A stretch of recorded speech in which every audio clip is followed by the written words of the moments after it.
right, y'all. So this episode of Housewives was giving what it was giving. So let's give it what we got. You make high, I'm the type of girl you call wifey. Yeah. What does the cat do? Meow. I'm so down, back me and I'm never in your side. Alright, so the episode picks up where last episode left off. Nene and Cynthia face off. And really, it was nothing. They built it up for nothing. It was like, hi girl, how you doing? And then they went their separate ways. And it was like, girl, I'm just going to keep it positive, love and like, yeah. Portia goes to therapy. Finally, we can talk about Portia going to therapy and actually see Portia going to therapy. So, boom, cat, we see Portia at therapy with Dr. Sherry. And somebody had hopped in the comments. Either it was on YouTube or on Instagram, I don't know. But they was like, maybe it was Dennis that didn't want the cameras around because Portia is pretty open to sharing her life. And then it dawned on me, maybe that's right. Maybe that's the case. And now that Dennis is not a part of this thing, boom, we get to see the scene. So yes, it was Dennis. He knew he was gonna lay all his cards out and he did not want to be embarrassed down to the Bravo TV. But I mean, she still saw all the tea, so I mean, And so Portia got to talking about how she trusted him, and she did everything possible, and it still didn't work out. And Dr. Sherry asked a really good question, a question that I sometimes need to ask myself. Did they earn that trust? The Bible says trust in the Lord, not in your neighbor. Okay, so you need to, give people trust on a metric scale. Like, what did you do to earn my trust? I don't want to go in blindly trusting you because, bitch, you may do me like Dennis did Portia. And it really made her think, and she was like, oh, okay. And then she was like, you know what? From now on, I just want him to be a better father and a better man for the baby. Not for me, okay? For himself and for the baby. And Dr. Sherry was like, wait a minute. Like, if you still have love in your heart and this is salvageable, don't just close the door. Think about it before you close the door. And the door is bolted. It's talk like that make you look stupid, Portia. Why? Not because what you said was dumb, but because by the time the shit aired on television, y'all was back together and working it out. So mama, just don't go chasing waterfalls. Kandi and Kenya. This was a really cute scene. First, they was talking about the whole surrogate situation and how it was different and how Kandi felt about the whole situation, and boom, they move over to husbands, and how the dynamic between Kenya and Mark is just not what she thought it would be. Everything was fine till around 6 months. He started acting really weird, and now everything she wants to do, he wants to do the opposite of. They don't agree on anything as far as parenting is concerned, and it got so deep that Kenya was like, girl, we're gonna have to have, basically, she didn't say this, but she was like, child, we're gonna have to have this conversation another time because it's getting too deep. She knows she was about to divulge some information that she didn't want to share on television, so she was like, let's cut this shit short.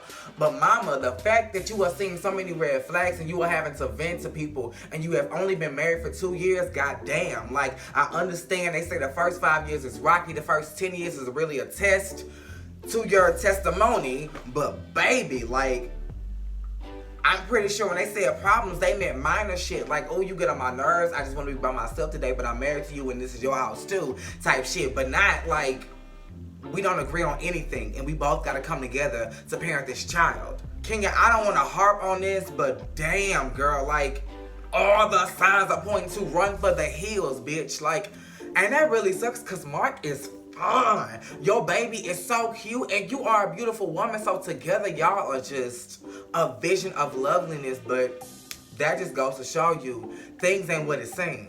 Y'all look beautiful, but there is such turmoil and destruction and discombobulation going on. Eva, Cynthia, and Marlo. Well, wait, should I just say Eva and Cynthia or Cynthia?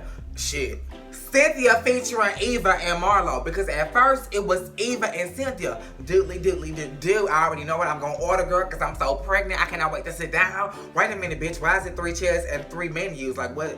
Is that the drink menu? Oh, no. Marlo coming. Oh, bitch, can I get my shit to go? Because I'm not gonna stay. And then as soon as Marlo came, oh, girl, gotta go. Guys to get. So then it became Cynthia and Marlo. And of course, what else was they gonna talk about? Nene. And Marlo trying to fix it. Y'all need to fix it. It didn't need to go this far. This, that, and the third. And Cynthia was like, I am sick and tired of just accepting what Nene does under the umbrella of, that's just the way she is, girl. You know how Nene is. Girl, that's Nene. She always been, no, ma'am. At some point, you got to take accountability for your actions. And you got to be like, no, I need to be a better friend. No, I need to cut this shit out. No, this, no, that. I mean, You got to change at some point. And so then in the next scene, how convenient, Marlo has to sit down with Nene. And just like Cynthia did with that information about Kenya and Eva, baby Marlo tiptoed all of that information back to Nene and was like, Cynthia said this, Cynthia said that, Cynthia said this. And Nene was like, no. What I'm not gonna be is the bad person. What you're not gonna tell me to do is apologize for making this shit better, okay? I sit back and I said absolutely nothing while this woman did 7 fucking interviews digging me a grave. And I said nothing. Yeah, I ain't been the best friend. Well, she ain't say this part, but okay, I'm just paraphrasing. Yes, I ain't been the best friend, and yes, I've been a bitch, okay, because I'm Nene. But bitch, I didn't say nothing in the tabloids. I ain't say nothing bad about her. And I'm thinking, y'all correct me if I'm wrong, but I don't remember, has she said anything bad about Cynthia? Okay, that time she said it was 2 people she didn't want to come back. Was Cynthia one of them people? Like, when did she do an interview or Watch What Happens Live or something like that where she was just dogging Cynthia? I don't remember that. That don't make it right, but bitch, I wasn't really coming for you, and you went out on a press tour dogging me. And bitch, I lashed back, and now I'm just a monster, Nene. No, ma'am. And Marlo, you was right. 4 months. You was like, nah, y'all both wrong. Neither one of y'all should have took this shit to social media, and y'all need to fix this because it's deeper than this shit. Like, it's deeper than the show. Y'all are real friends. And Nene was like, oh, you trying to make me the scapegoat? Oh, you trying to throw me up? Mama was out, okay? And it really touched her because she all in her confessional crying. She was like, like she just could not take no more. And poor Nene. The Tuckers go to the ultrasound. And this is Ace's first time. This was really exciting to watch. Honestly, for me too, because, you know, me being gay and wanting a family, I'm going to have to go that route.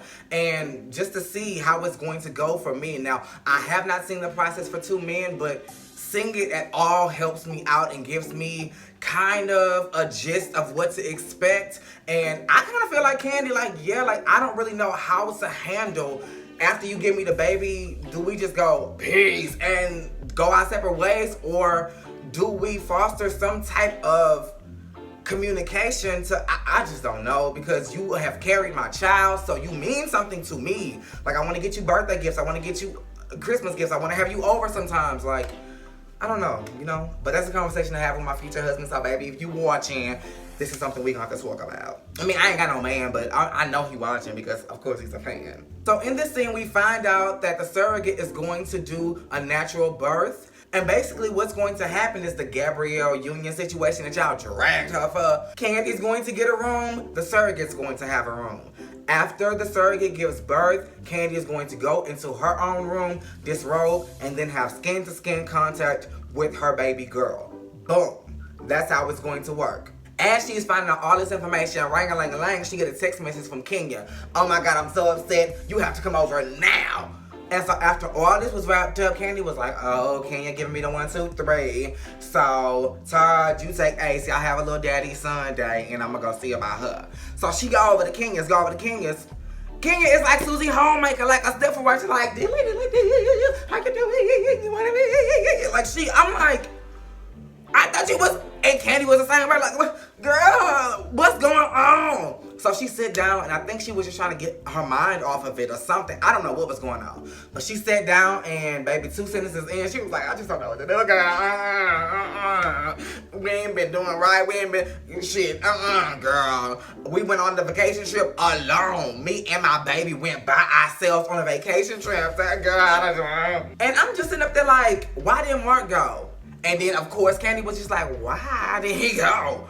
Baby, he didn't want the nanny to go. He wanted Brooklyn to go, but he did not want the nanny to go. The nanny was going to give y'all free time to enjoy each other on y'all's anniversary vacation. No, he said that's not a vacation. No, we're not having no nanny. It's going to be the family.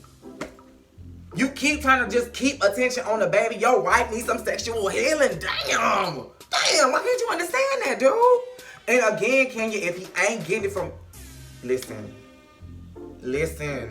And then as the conversation got deeper, I was just like, fine and all. Mark is toxic as fuck and he needs to be stage left. Like, y'all need to co-parent and you need to run for the hills, Kenya.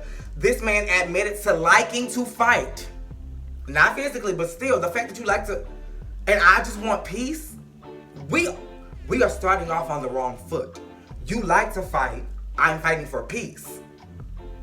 Our house is gonna always be like this because you're gonna want this and I'm gonna want this. He's hit you below the belt and have called you names. Never once did you say he apologized. You was just like, yeah, he's admitted to it. He's admitted to going, bitch, that ain't the point. Because he's still doing it. And acknowledging you doing it does not make it better. It actually makes it worse. Because you're doing it intentionally. Then he doesn't want to communicate. You don't hear from him. He going to voicemail. He ignoring you. We seen that in the last scene for the last episode. So, girl, and then you say he yelling at you? When he yells at me and he gets angry. No. Candy, you was trying to make it better because you was like, I can do that. I can be a mean bitch sometimes. But I'm sorry. I don't want to play gender roles, especially being a gay man. But a woman yelling at a man is not the same as a man yelling at a woman. I'm gay.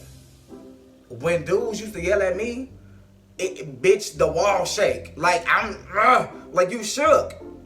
Depends on the type of yelling, because, bitch, sometimes you turn on. But, bitch, if you know he's serious, bitch, you scared for your life. If a woman is yelling, you just like, bitch, shut up. I'm not saying it doesn't hold weight, but come on. Like, Ken, you gotta see the signs. And you seem to not care about being embarrassed the way you showed your house when it was halfway done them seasons ago. So, bitch, take your losses, cut your cards, and get out. But y'all, that was Housewives. It was given when it was given. So I gave it what I had. Make sure you are liking, commenting, subscribing, and that your notifications are on, boo. Same place, same time.